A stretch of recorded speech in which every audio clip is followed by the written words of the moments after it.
జగన్మోహన్ రెడ్డి గారు 5 ఏళ్ళు ఈ రాష్ట్రానికి ముఖ్యమంత్రిగా పనిచేశారు. ఈ రోజున ఒక రాజకీయ పార్టీకి అధ్యక్షులుగా ఉన్నారు. నా దృష్టిలో ఆయన రాజకీయ నాయకుడిగా ఉండటానికే ఏమాత్రం అర్హత లేని వ్యక్తి. అతను ఒక పార్టీకి అధ్యక్షుడిగా ఉండటానికి ఏమాత్రం అర్హత లేని వ్యక్తి, రాజకీయాల పట్ల ఏమాత్రం అవగాహన లేని వ్యక్తి. ఏదో అదృష్టం, ఏదో సినిమాలో అంటాడు, అతనికి అదృష్టం బాగుంది, 5 ఏళ్ళు ముఖ్యమంత్రి అయ్యాడు. అతని మాటలు కూడా మీరు గమనించండి. ఏదో ఒక ఆలోచించి సందర్భోచితంగా సమయానుకూలంగా పరిస్థితులను బట్టి అవసరమైన మాటే అతను మాట్లాడతాడని ఎక్కడ ఉండదు. నోటికి ఏదొస్తే అది మాట్లాడతాడు, నోటికి ఏదొస్తే అది మాట్లాడతాడు. నిన్న అంటే రాత్రి శ్రీదిరి అప్పలరాజు అని ఆయన సీఎంగా ఉన్నప్పుడు మంత్రిగా పనిచేశాడు. అతను కూడా నోటికి ఇష్టం వచ్చినట్టుగా మాట్లాడతాడు. పెద్ద అవగాహన ఉన్న వ్యక్తి ఏం కాదు అతను. అతన్ని పోలీసులు అరెస్ట్ చేశారు, పోలీస్ స్టేషన్ తీసుకెళ్లారు. ఇప్పుడు ఏదో కోర్టులో పెట్టడానికి రిమాండ్కి తీసుకెళ్తారేమో. జగన్మోహన్ రెడ్డి గారు రాజకీయ పార్టీ నాయకుడిగా ఏమనాలి, ఏం ఆలోచించాలి? ముందు శ్రీదిరి అప్పలరాజు మా పార్టీ మనిషి, ఇతన్ని ఎందుకు అరెస్ట్ చేశారని ముందు ఆలోచన ఉండాలి కదా జగన్మోహన్ రెడ్డి గారు. నేను మిమ్మల్ని ఇప్పుడు అడుగుతున్నా, చెప్పండి, ఎందుకు శ్రీదిరి అప్పలరాజుని పోలీసులు అరెస్ట్ చేశారు? చెప్పండి జగన్మోహన్ రెడ్డి, ఎందుకు అరెస్ట్ చేశారు? వై ఈజ్ అరెస్టెడ్ తెలుసా మీకు? ఆయన అంటారండి, జగన్మోహన్ రెడ్డి గారు ఒక రాజకీయ నాయకుడు 5 ఏళ్ళు ఈ రాష్ట్రానికి అదృష్టమో దురదృష్టమో చెప్పను కానీ మీరే అర్థం చేసుకోవాలి, ఈ రాష్ట్రానికి ముఖ్యమంత్రి. అతను అంటాడండి, ప్రశ్నించే గొంతుకుని నొక్కేస్తారా, ప్రతిపక్షాలనే బతకనివ్వరా, అమాయకుడైన మా శ్రీదిరి అప్పలరాజుని చంద్రబాబు నాయుడు గారు అరెస్ట్ చేయించారు అంటాడు. ఏమైనా అవగాహన ఉందా మిస్టర్ జగన్మోహన్ రెడ్డి? అలా ఒక్క క్షణమైనా ఆ పక్కనున్న వాళ్ళు కూడా ఎవరు చెబుతారు? ఎవరు అతను చెప్పేది మీకు? ఏంటిదని చెప్పరా? Why is arrested? ఇప్పుడు వినండి, చెబుతాను ఎందుకు అరెస్ట్ చేశారు. అతను ఒక నేరం చేసినాడు, కేసులో ముద్దాయి. అతను నేరం చేసిన వాడిని పోలీసులు అరెస్ట్ చేస్తే చంద్రబాబు గారిని ప్రశ్నించారు, అందుకు అరెస్ట్ చేశారు. అమాయకుడు పాపం శ్రీదిరి అప్పలరాజు అమాయకుడా? అంటే మీ రాజకీయం, మీకున్న ప్రపంచ జ్ఞానం ఇదేనా? మీకు అవగాహన ఇదేనా? ఎట్లా శ్రీదిరి అప్పలరాజు అమాయకుడిగా కనపడ్డారండి మీకు?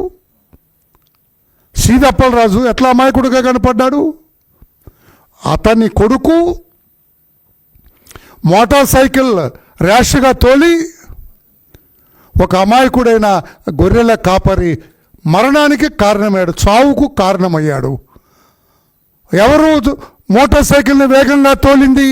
శ్రీదిరి అప్పలరాజు కొడుకు. ఏమైంది? అతను స్పీడ్గా, వేగంగా, నిర్లక్ష్యంగా, ర్యాష్గా మోటార్ సైకిల్ తోలితే ఒక వ్యక్తి చనిపోయినాడు. ఒక వ్యక్తి చావుకు శ్రీదిరి అప్పలరాజు కొడుకు కారణమయ్యాడు. కారణం చనిపోతే ఏం చేస్తారండి పోలీసులు? ఎఫ్ఐఆర్ రిజిస్టర్ చేస్తారు కదా. ఈ లోపల శ్రీదిరి అప్పలరాజు, ఇది జగన్మోహన్ రెడ్డి గారు మీరే వినాలి నేను చెప్పింది. మీకు ఒక అవగాహన ఉంటే ఇక ఈ రకంగా పిచ్చి పిచ్చిగా మాట్లాడరు. మీరు అవగాహన లేకుండా మాట్లాడరు. నేరం చేసిన వాడిని అమాయకుడని ముద్ర వేయలేరు మీరు. శ్రీదిరి అప్పలరాజుకి తెలిసింది తన కొడుకు ఒక వ్యక్తి చావుకు కారణమయ్యాడు. తన కొడుకు ర్యాష్గా మోటార్ సైకిల్ తోలి ఒక మరణానికి కారణమయ్యాడు, ఒక అమాయక జీవుని చంపేశాడు ఇతని ర్యాష్ డ్రైవింగ్ వల్ల, ఇతని నిర్లక్ష్యపు డ్రైవింగ్ వల్ల అని తెలిసి అప్పటికప్పుడు ఆ మోటార్ సైకిల్ ఓనర్, ఇతంది కాదు మోటార్ సైకిల్ ఓనర్ కూడా ఇతని కొడుక్కి స్నేహితుడే. అతన్ని పిలిచి, ఇంకా ఆ కుర్రాడు తాలూకు పెద్ద మనుషులను పిలిచి, ఇక్కడ మాయా, మత్స్యేంద్ర, మోసం, కుట్ర ఏమని, అరే మంత్రి కొడుకు మా అబ్బాయి, వాడు కేసుకెళ్తే వాడి భవిష్యత్తు నాశనం అయిపోతుంది, వాడి స్థానంలో నీవు మోటార్ సైకిల్ తోలినట్టు నువ్వు అతన్ని గుద్దటం వల్ల అతను చనిపోయినట్టుగా నువ్వే ఒప్పుకో పోలీసుల ముందని అతనికి ఎంతో పెద్ద అమౌంట్ ఏదో ఆశ చూపించి అతనితోటి పోలీస్ స్టేషన్లో చెప్పించారు, రిపోర్ట్ ఇప్పించారు పోలీస్ స్టేషన్లో.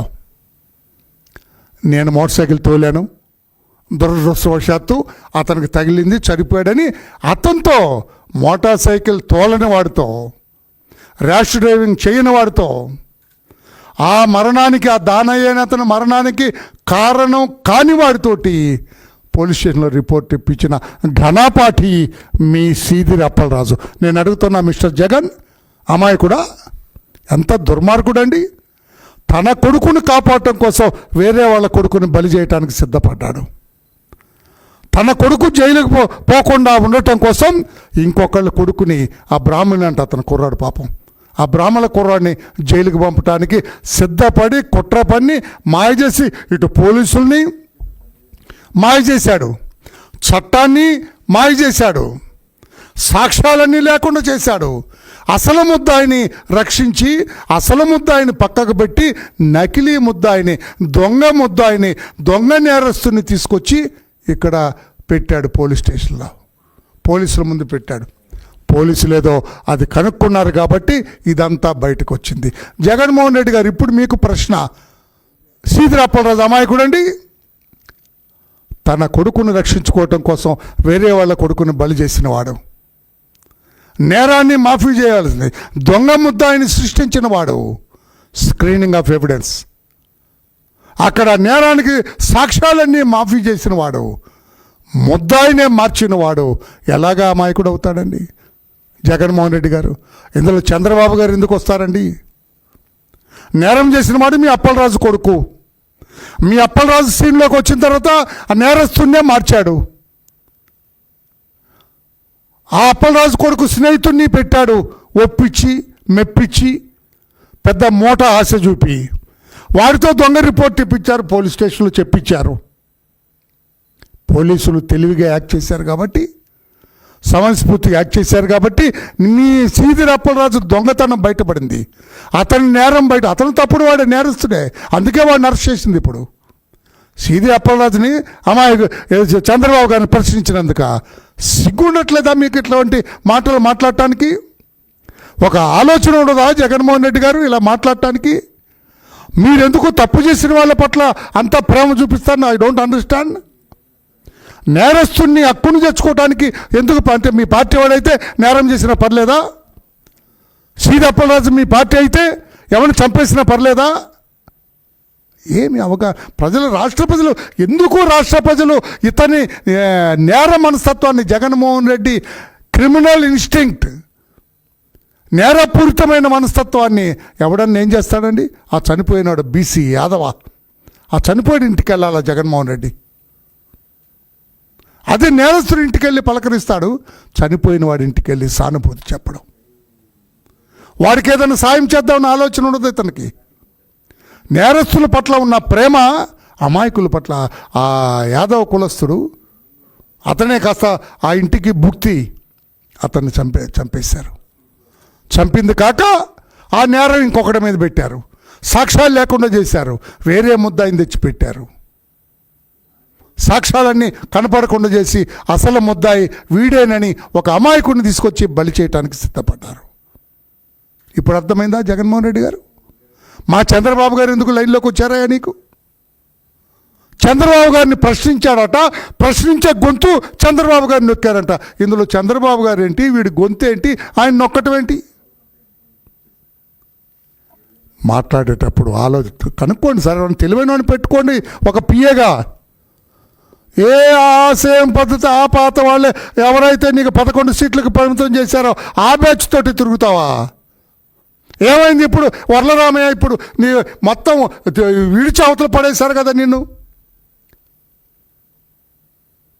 చర్మం ఒలిచినంత పని చేశాడు కదా.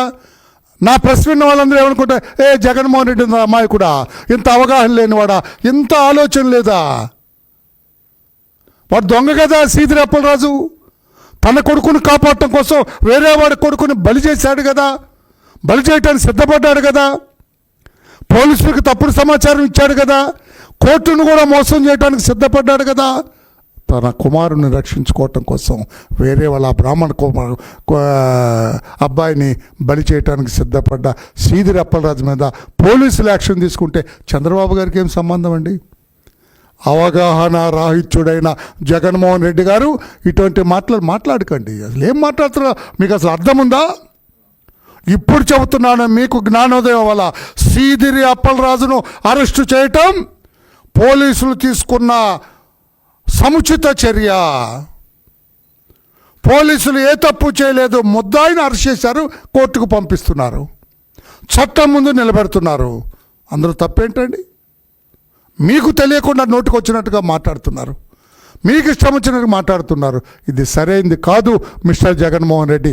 అర్థం చేసుకుని పెద్దానికి చంద్రబాబు గారా? చంద్రబాబు ఇటువంటి పట్టించుకుంటారా? నేరం చేసినవాడు సీదిరి అప్పలరాజు కొడుకు, ఆ నేరాన్ని దాచినవాడు సీదిరి అప్పలరాజు, నేరస్తుని దాచినవాడు సీదిరి అప్పలరాజు, నేరస్తుని మార్చినవాడు సీదిరి అప్పలరాజు, సాక్ష్యాలు లేకుండా చేసినవాడు సీదిరి అప్పలరాజు, ముద్దాయిని మార్చి ఇంకొక దొంగ నకిలీ ముద్దాయిని పెట్టినవాడు సీదిరి అప్పలరాజు, పోలీసులు మాయ చేయడానికి ప్రయత్నం చేసినవాడు సీదిరి అప్పలరాజు, కోర్టును మాయ చేయడానికి సిద్ధపడ్డవాడు సీదిరి అప్పలరాజు. మీకు ఏ రకంగా అమాయకుళ్ళగా కనపడ్డాడు మిస్టర్ జగన్? చీ చీ చీ. ఈ మాత్రం అవగాహన. నువ్వు 5 ఏళ్ళు ముఖ్యమంత్రిగా ఎలా పరిపాలన చేసావయ్యా బాబు? ఆలోచన. ఇంకా నాకు ఆశ్చర్యం వేసింది. పొద్దున ఏదో పేపర్లో చూసి నవ్వుకున్నాను. ఇది చిన్న విషయం కాదు, పెద్ద విషయమే. పక్కన తెలంగాణ రాష్ట్రం గౌరవ రేవంత్ రెడ్డి గారు అక్కడ చీఫ్ మినిస్టర్. ఆ చీఫ్ మినిస్టర్ని మీ పార్టీ నాయకుడు ఒకడు, అతను అధికార ప్రతినిధి, నోటికొచ్చిన మాట్లాడతాడా, కొంచెం ఆడపిల్ల గొంతు, సారీ ఆడపిల్ల గొంతులాగా ఉంటుంది, సారీ ఆ మాట అనకూడదు, పేరేంటండి, నాగార్జున యాదవ్. ఆ రేవంత్ రెడ్డి గారిని ఇష్టం వచ్చినట్టుగా, నేను పలకలేను ఆ మాటలు, ఇష్టం వచ్చినట్లుగా బూతులు తిడితే అక్కడ పోలీసులు ఎఫ్ఐఆర్ రిజిస్టర్ చేశారు, వీడిని తీసుకెళ్లారు, రిమాండ్కి పంపించారు. బెయిల్ మీద వచ్చాడు. నిన్న ఆయన్ని కలిస్తే ధైర్యంగా ఉండు, మంచి రోజులు వస్తాయి. ఏం మంచి రోజులండి?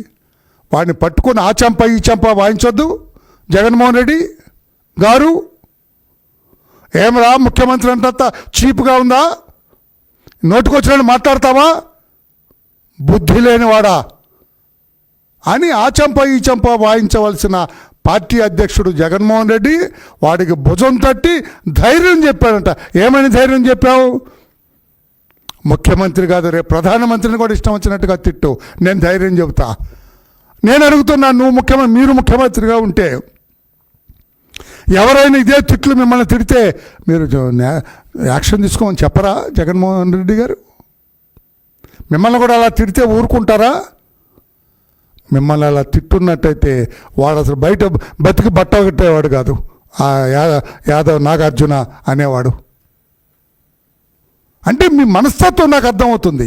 రాష్ట్ర ప్రజలారా మీరు కూడా అర్థం చేసుకోవాలి. జగన్మోహన్ రెడ్డి గారి మనస్తత్వం మీరు కూడా అర్థం చేసుకోవాలా?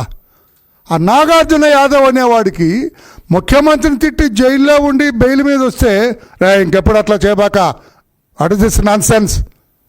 రాష్ట్ర ముఖ్యమంత్రిని అట్లా ఇష్టం వచ్చినట్టు మాట్లాడతావా?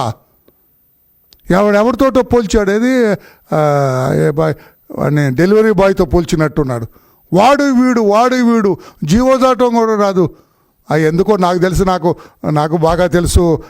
గౌరవ రేవంత్ రెడ్డి గారు ఏదో మూడ్లో ఉన్నాడు. తొక్కి నారదీసేవాడే రేవంత్ రెడ్డి, మామూలుడు కాదు.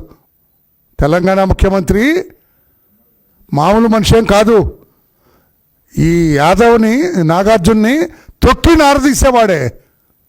నీ అదృష్టం బాగుండి జాగ్రత్త. మిమ్మల్ని తిడితే ఊరుకుంటారా జగన్మోహన్ రెడ్డి గారు? అనండి ఆ మాట ధైర్యం ఉంటే. సీఎం గారికి ఎందుకంత కోపం? నన్ను తిడితే నేను ఊరుకోను, అసలు నన్ను తిడితే నేను ఏమనను, శబాస్ భలే తిట్టావా అంటాను నేను. అంటావా? ఎందుకు మీకింత నేరస్తుల పట్ల, తప్పు చేసిన వాళ్ళ పట్ల ఎందుకు మీకింత ప్రేమ అని నేను అడుగుతున్నా. మొన్న మధ్యన తెనాలి అట్లాగ పోయినాడు ఈయన. 3 రౌడీలు, హిస్టరీ షీటెడ్ రౌడీస్, సంఘ విద్రోహ శక్తులు తాగి, గంజా తాగి, మత్తు పదార్థాలు సేకరించి ఆ దారిని పోయి ఆడవాళ్ళందరినీ కూడా, మహిళలందరినీ కూడా ఇష్టం వచ్చినట్టుగా మాట్లాడుతుంటే మహిళలు అసలు తెనాల రోడ్ల మీద తిరగటానికే భయపడుతుంటే పోలీసులు యాక్షన్ తీసుకుంటే 4 దెబ్బలేస్తే వాళ్ళకు అండగా మీరు వెళ్ళారంటే మిమ్మల్ని ఏమనుకోవాలి మిస్టర్ జగన్మోహన్ రెడ్డి? మీ మనస్తత్వం ఏంటి మిస్టర్ జగన్మోహన్ రెడ్డి? మీరు ఎలాంటి మనిషి జగన్మోహన్ రెడ్డి గారు? ఎవరికి మీ మద్దతు? నేరస్తులుగా? whom you are supporting as a president of a political party, as a former chief minister of the state, as a legislator, మీరు ఎవరికి మద్దతు ఇస్తారండి? నేరస్తుడికా? సమాజంలో ఉండే సామాన్య పౌరుడికా? మహిళలకా? సంఘ విద్రోహ శక్తులకా?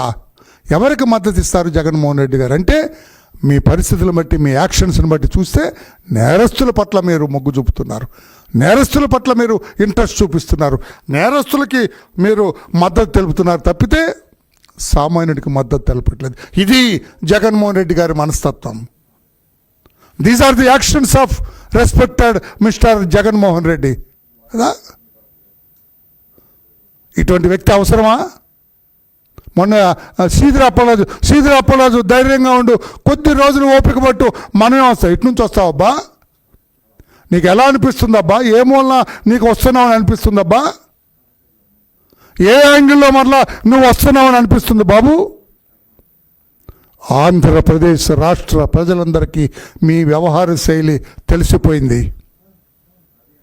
అంతకుముందు ఒక్క ఛాన్స్ అంటే మోసపోయినారు ఆంధ్రప్రదేశ్ రాష్ట్ర ప్రజలు.